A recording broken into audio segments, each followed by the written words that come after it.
Okay बेटा, हम लोग पहुंचे स्टैट्स में। ये चैप्टर का नाम है हाइपर ज्योमेट्रिक डिस्ट्रीब्यूशन। जो मैं अभी करा रहा हूँ ये आपको थियरी वाले पेजेस में लिखना है।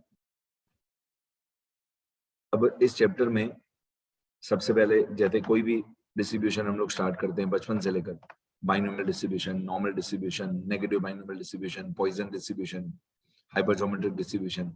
तो किसी भी डिस्ट्रीब्यूशन में हम सबसे पहले दिन क्या करते हैं? सबसे पहले दिन हम इसका फॉर्मूला सीखते हैं। इसको बोलते हैं probability density function of hyper geometric distribution. Probability density function of hyper geometric distribution, ये इसका फॉर्मूला है। E of x equal to mcx multiply by ncr minus x upon m plus ncr। ये hyper geometric distribution का formula होता है। अब हम लोगों ने प्रोबेबिलिटी में बचपन से लेकर जब से लेकर नाइन्थ में, 10th में थोड़ा बहुत प्रोबेबिलिटी दिखा, 11th 12th में, कॉलेज में। तो इस हाइपर ज्योमेट्रिक डिस्ट्रीब्यूशन में क्या होगा, अगर अलग अलग कलर के बॉल्स होंगे तो एग्जैक्टली दो ही अलग अलग कलर के बॉल्स होंगे। समझ लो व्हाइट बॉल और ब्लैक बॉल, तो दो ही कलर होगा। या यू कैन से बॉयज एंड गर्ल्स, तो उसमें भी कोई भी दो ही चीजें होंगे। मेरे कहने का मतलब है किसी भी एट्रीब्यूट के अंदर, किसी भी वेरिएबल के अंदर दो ही कैरेक्टरिस्टिक दी हुई होगी, बॉयज गर्ल्स, या समझो इवन नंबर ऑड नंबर, या समझो गुड मैंगोज बैड मैंगोज। तो इस तरीके से कोई भी दो ही वेरिएबल होंगे। तो पहले वेरिएबल में समझो नंबर ऑफ बॉयज है 5, तो हमारा m होगा 5, और नंबर ऑफ गर्ल्स है 7, तो स्मॉल n होगा 7। तो कोई भी दो ही वेरिएबल होंगे इस हाइपरज्योमेट्रिक डिस्ट्रीब्यूशन। अब ये फॉर्मूला तो है, लेकिन ये फॉर्मूला मैं सम्स में यूज नहीं करता हूँ। मैं बिना फॉर्मूला के इसको सॉल्व करता हूँ। जैसे जैसे धीरे धीरे हम आगे बढ़ेंगे, प्रॉपर्टीज वगैरह बताते जाऊंगा, थियरी वाले पेजेस हो जाएंगे। सम्स वाले पेजेस में मैं आप लोगों को ये फॉर्मूला सॉल्व कैसे करते हैं, बिना ये फॉर्मूला यूज किए सॉल्व कैसे करते हैं। एक्चुअली सम्स इजी हैं, वो मैं धीरे धीरे बताते जाऊंगा इसके साथ। ठीक है, फॉर्मूला याद करो। हाँ, फॉर्मूला थियरी में पूछ सकते हैं एग्जाम में कि right the probability density function of hypergeometric distribution, तो आपको ये फॉर्मूला लिखना है। ठीक है, m मतलब you can say number of boys, n मतलब नंबर ऑफ गर्ल्स, x कितने बॉयज सिलेक्ट करने, r माइनस एक्स कितनी गर्ल्स सिलेक्ट करनी है, upon m plus N C R. m plus N मतलब total number of boys and girls दोनों को मिला के, सी आर, आर मतलब दोनों को मिला के टोटल कितने लोग सिलेक्ट करने। ठीक है, आगे। अब ये प्रॉपर्टी ऑफ हाइपरज्योमेट्रिक डिस्ट्रीब्यूशन। अब प्रॉपर्टी ऑफ हाइपरज्योमेट्रिक डिस्ट्रीब्यूशन ये भी एग्जाम में पूछते हैं बहुत बार। सबसे पहले this is the distribution of discrete variable. Discrete variable मतलब जो हमको बॉयज एंड गर्ल्स यहाँ पे सिलेक्ट करने हैं वो नंबर बहुत छोटा होगा। यू कैन से 0 to 20 या 0 to 30 के अंदर ही होगा, उससे बड़ा नहीं होगा, तो उसको डिस्क्रीट वेरिएबल बोलते हैं। फिर m n r are the parameters. Parameters मतलब कोई भी डिस्ट्रीब्यूशन को सॉल्व करने के लिए सबसे इंपॉर्टेंट वैल्यूज कौन सी होती है। जैसे हम लोगों ने 12th स्टैंडर्ड के अंदर नॉर्मल डिस्ट्रीब्यूशन भी किया है, तो नॉर्मल डिस्ट्रीब्यूशन में पैरामीटर्स होते हैं mu and H D, mean and H D. फिर हमने बाइनोमियल डिस्ट्रीब्यूशन किया है, उसमें पैरामीटर्स होते हैं small n and small p. अब ये हाइपरज्योमेट्रिक डिस्ट्रीब्यूशन है, इसमें पैरामीटर्स होते हैं M N R, M N and R, मतलब जो वैल्यूज 100% हमको चाहिए ही चाहिए प्रोबेबिलिटी डेंसिटी फंक्शन सॉल्व करने के लिए। फिर मीन का formula M R upon M plus N. ठीक है, थोड़ा नॉनसेंस तरीके से जैसे मैंने याद किया, मैंने ऐसे याद किया mister M plus N. Mister मतलब M R, M plus N, ये मीन का फॉर्मूला। वेरिएंस का फॉर्मूला एम एन आर, फिर ब्रैकेट में एम एन आर के बाद ब्रैकेट में M plus N minus R upon M plus N whole square, फिर ब्रैकेट में एम प्लस एन माइनस 1। ये थोड़ा लेंदी है और एग्जाम में पूछते ही है ये वाला फॉर्मूला। ठीक है, एम एन आर, फिर ब्रैकेट में M plus N minus R upon M plus N whole square, फिर दूसरे ब्रैकेट में एम प्लस एन माइनस 1। याद रखना ऊपर माइनस आर है और नीचे माइनस 1 है। ठीक है, फिर when m plus n is very large, hypergeometric distribution tends to मतलब becomes binomial distribution। मतलब अगर m plus n की वैल्यू बहुत बड़ी हो जाएगी, जब m plus n मतलब जैसे हमारा एग्जांपल था बॉयज एंड गर्ल्स, जब बॉयज एंड गर्ल्स को मिला के वैल्यू हमारी बहुत बड़ी हो जाएगी तो हम लोग हाइपरजोमेट्रिक का फॉर्मूला नहीं लगाते हैं, हम बाइनोमियल का फॉर्मूला लगाते हैं। ठीक है, ये इसकी प्रॉपर्टी हो गई हाइपरजोमेट्रिक डिस्ट्रीब्यूशन। ठीक है, अब ये जो एम आर और एम प्लस एन है, मैं एक एग्जांपल बताता हूँ, सुनना ध्यान से। सपोज एक ग्रुप में 5 बॉयज हैं और 7 गर्ल्स हैं।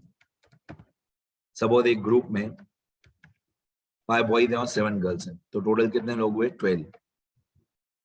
पॉइंट समझना, एम किसको बोलते हैं, एन किसको बोलते हैं, उसमें बहुत सारे स्टूडेंट्स कंफ्यूज हो जाते हैं। पॉइंट समझना अच्छी तरह। सपोज बॉयज 5 हैं और गर्ल्स 7 हैं, तो टोटल कितने लोग हुए? 12। Total persons in the group 12। अब सपोज करो इसमें थे हमको 3 लोग सिलेक्ट करने, 3 persons are to be selected। समझो 3 लोग हमको रैंडमली सिलेक्ट करने, 3 persons are to be selected। तो बॉयज हैं 5, गर्ल्स हैं 7, टोटल 12 लोग हैं, उसमें से 3 लोग हमको सिलेक्ट करने। अब जब भी ये लोग मीन एंड वेरिएंस पूछेंगे, जब भी आपको क्वेश्चन में मीन एंड वेरिएंस पूछेंगे, तो क्वेश्चन ऐसा होगा, find the mean and variance, find the mean and variance of the number of boys। Question ऐसे होगा, क्वेश्चन में आपको बताया हुआ होगा कि मीन एंड वेरिएंस इसका निकालना है, बॉयज का के गर्ल्स का।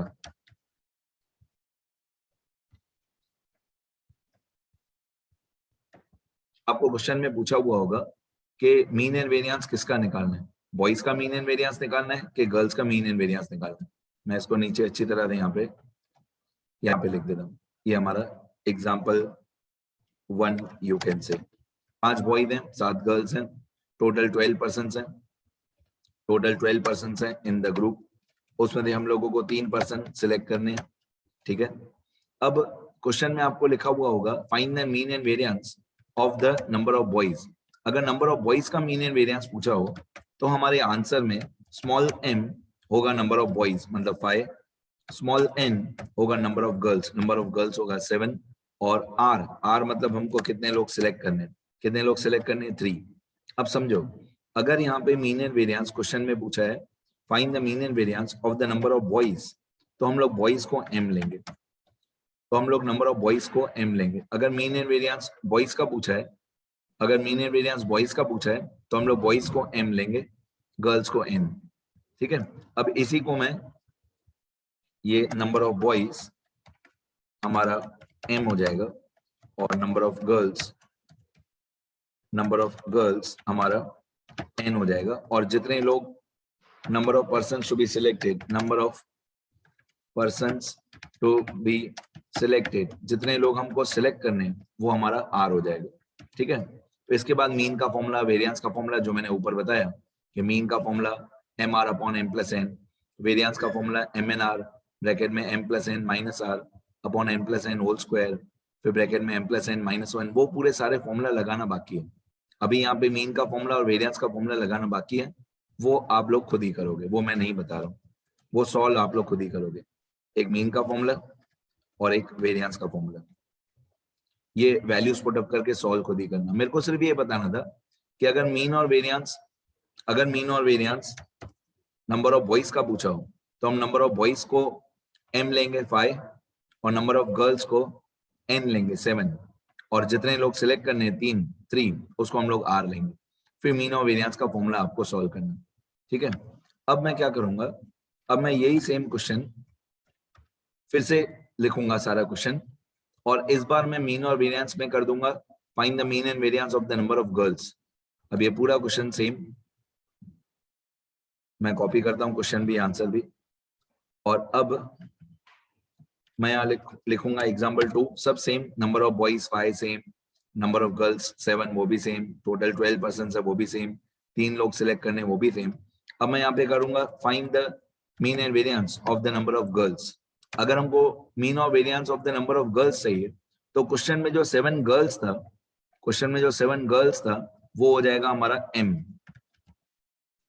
जो क्वेश्चन में 7 गर्ल्स था ये हमारा m हो जाएगा, और क्वेश्चन में जो 5 बॉयज था, ये 5 बॉयज हो जाएगा हमारा small n number of boys, और r हमारा 3 का 3 रहेगा, r 3 persons are to be selected, वो सेम रहेगा। अब अगर mean and variance of the number of girls पूछा है, नंबर ऑफ गर्ल्स का मीन एंड वेरिएंस पूछा है, तो गर्ल्स 7 ये हमारा m हो जाएगा, बॉयज 5 ये हमारा n हो जाएगा, r 3 का 3 सेम ही रहेगा, और अभी हमको ये फॉर्मूला सॉल्व करना बाकी है, वो फॉर्मूला आप लोग खुद ही सॉल्व करोगे। वो सम्स वाले पेजेस में इसकी बहुत प्रैक्टिस हम लोग करेंगे, ठीक है। तो इतना थियरी वाले पेजेस में लिखना अच्छी तरह। मैं एक बार स्क्रॉल कर देता हूँ। ये हाइपर ज्योमेट्रिक डिस्ट्रीब्यूशन है, ये हाइपर ज्योमेट्रिक का फॉर्मूला याद करना अच्छी तरह। ये हाइपर ज्योमेट्रिक की प्रॉपर्टीज, ये एग्जांपल बताया कि m किसको लेते हैं, n किसको लेते हैं। जिसका mean and variance find out करना हो, बॉयज का mean and variance find out करना है तो बॉयज होगा m, और अगर गर्ल्स का मीन एंड वेरिएंस फाइंड करना है, अगर गर्ल्स का मीन एंड वेरिएंस फाइंड करना है तो जो नंबर ऑफ गर्ल्स है 7, वो होगा m।